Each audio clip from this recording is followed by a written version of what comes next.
एक घर था। बाहर से बिल्कुल सीधा, अंदर से अलग बात थी।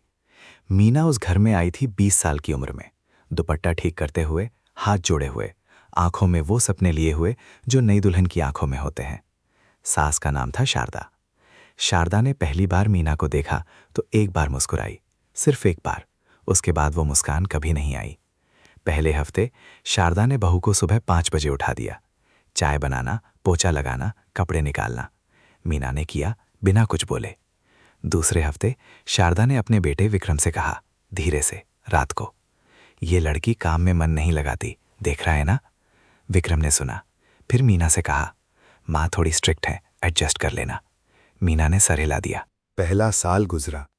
शारदा ने मीना को कभी नाम से नहीं पुकारा, सिर्फ सुन या अरे या वो। एक रात रिश्तेदारों की दावत थी। सबने विक्रम से पूछा, ये कौन है? शारदा बोली, घर में रहती है, सिर्फ इतना। मीना वहां खड़ी रही, मुस्कुराती रही, हाथ जोड़े रही। अंदर कुछ था जो उस रात थोड़ा और मर गया। दूसरे साल एक बेटा हुआ, अर्जुन।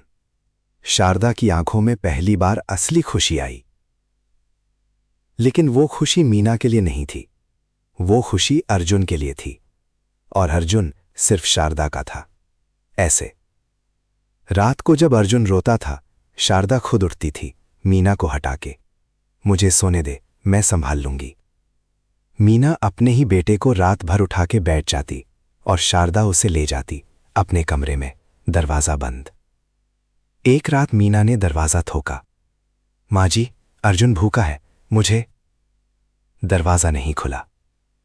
मीना वहां खड़ी रही, दरवाजे के बाहर, अपने बेटे की आवाज सुनती रही, अंदर नहीं जा सकती थी।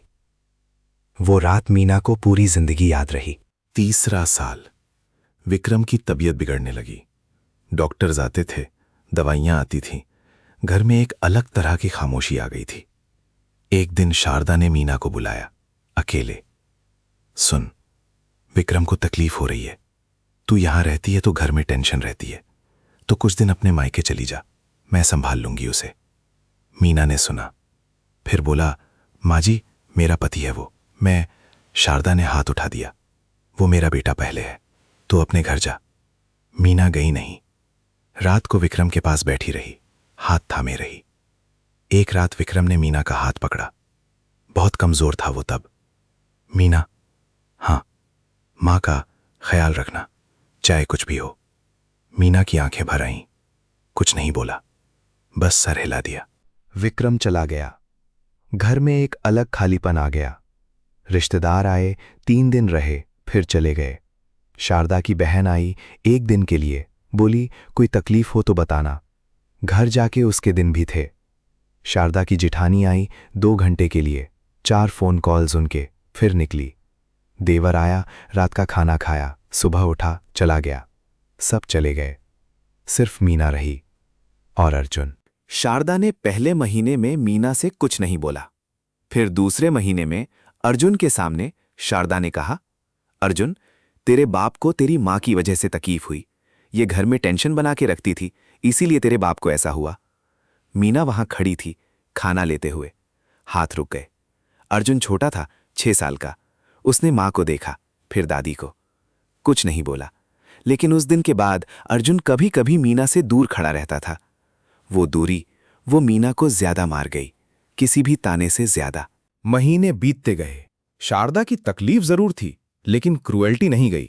सुबह की चाय ठंडी है, रोटी मोटी है, कोई काम तुझे कुछ आता नहीं।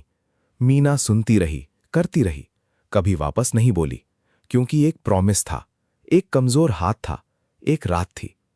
एक दिन किसी ने शारदा से पूछा, बहू कैसी है? शारदा ने कहा, है, घर में रहती है। मीना ने यह सुना, पड़ोस वाली आंटी ने बता दिया। मीना ने कुछ नहीं किया, बस अंदर गई, दरवाजा बंद किया और एक कागज का टुकड़ा निकाला, ब्लैंक, कुछ नहीं लिखा था, रख लिया। अर्जुन बड़ा हुआ, 12 साल का हुआ। एक दिन स्कूल से आया। माँ, टीचर ने आज प्रोजेक्ट में पूछा, अपनी माँ के बारे में बताओ। मैंने कहा, मेरी माँ सुबह 5 बजे उठ जाती है, रात 11 बजे तक काम करती है, कभी बीमार नहीं पड़ी, कभी छुट्टी नहीं ली, जब दादी बीमार थी तब भी, जब मैं बीमार था तब भी। टीचर ने पूछा, और? मैंने कहा, और कुछ नहीं, बस इतना काफी है। मीना की आंखें भर आईं, कुछ नहीं बोला।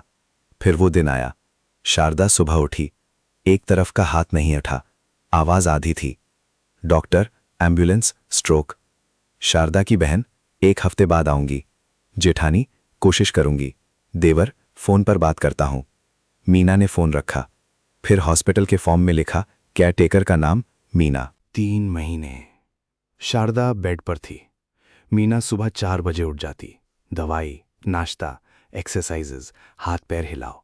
फिर अर्जुन का टिफिन, फिर अर्जुन को स्कूल, फिर शारदा का खाना, फिर डॉक्टर, फिर अर्जुन, फिर रात का खाना, फिर दवाई, फिर सो जाना। रोज।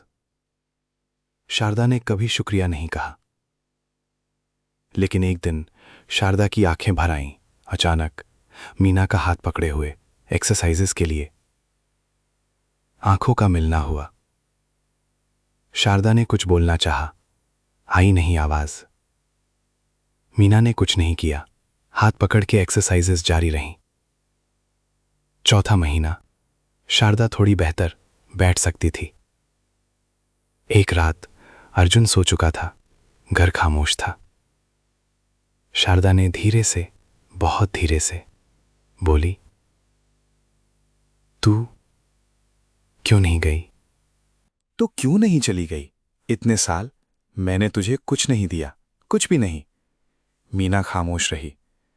तू रुक क्यों गई? मीना ने काम बंद किया, उठी, शारदा की तरफ गई, सीधा आंखों में देखा, फिर अपनी साड़ी की जेब से एक कागज का टुकड़ा निकाला, शारदा के सीने पर रख दिया और वहां से चली गई अपने कमरे में। दरवाजा बंद किया। शारदा ने वो कागज उठाया, कांपते हाथों से खोला। खाली था, कुछ नहीं लिखा था। शारदा वहां बैठी रही, वो खाली कागज हाथ में लिए हुए, बहुत देर तक। अगले दिन सुबह मीना उठी, 4 बजे, चाय बनाई, दवाई निकाली, नाश्ता किया, शारदा का कमरा खोला। वही काम, वही रूटीन। सिर्फ अब शारदा ने कभी नहीं पूछा कि उस कागज में क्या था, और मीना ने कभी नहीं बताया।